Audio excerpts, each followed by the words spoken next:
It was April 15, 1912, the year of our Lord, when the HMS Titanic sank beneath the icy waters of the North Atlantic, taking with it 1,517 lives. The largest and most luxurious ship known to man at the time was gone, reminding the world of our frailty as human beings. But there is more to the sinking of the Titanic than a historical tragedy. There is a story of courageous heroism and unshakable faith. John Harper was aboard the Titanic when she set sail from Southampton, England, on her maiden voyage.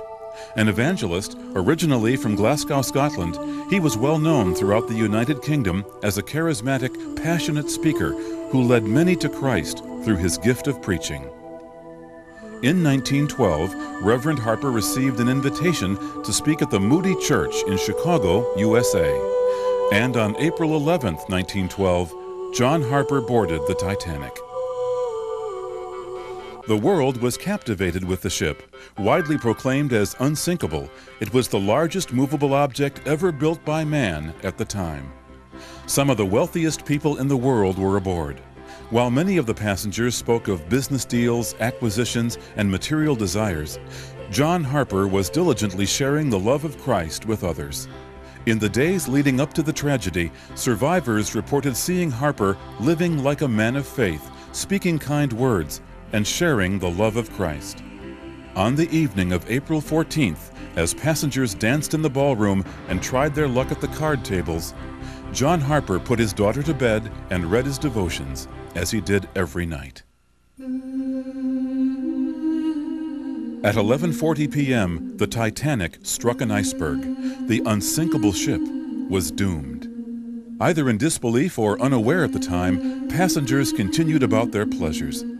It wasn't until the ship's crew sent up a series of distress flares, lighting up the moonless night, that passengers finally realized the seriousness of their situation. Then chaos ensued. It all happened so fast that John Harper could only react. His response left an historic example of courage and faith. Harper awakened his daughter, picked her up, and wrapped her in a blanket before carrying her up to the deck. There he kissed her goodbye and handed her to a crewman who put her into boat number 11. Harper knew he would never see his daughter again, and his daughter would be left an orphan at 6 years of age. Harper then gave his life jacket to a fellow passenger, ending any chance of his survival. While the light of other worldly ambitions began to flicker and die, John Harper's burned even brighter.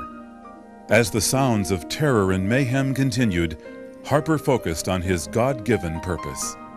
Survivors reported seeing him on the upper deck, surrounded by terrified passengers, on his knees, praying for their salvation.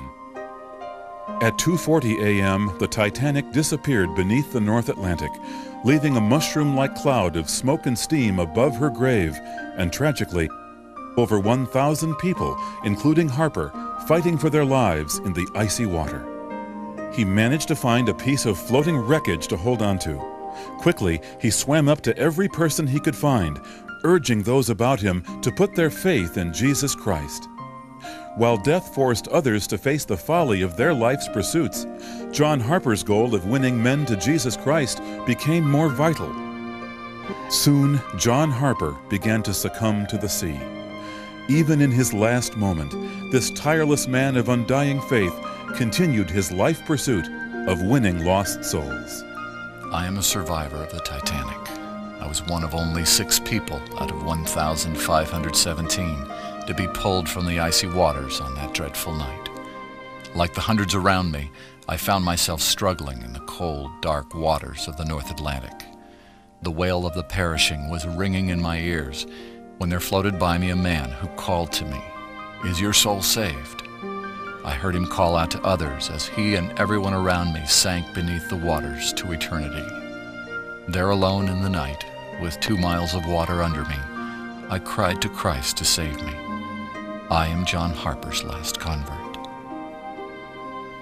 Harper, as he knew then, would not survive.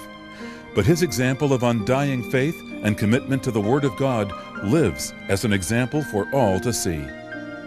In the midst of that desperate assemblage of drowning men, women, and children, He pointed them to the cross, and thus, as he lived, died with that one name upon his lips, Jesus Christ.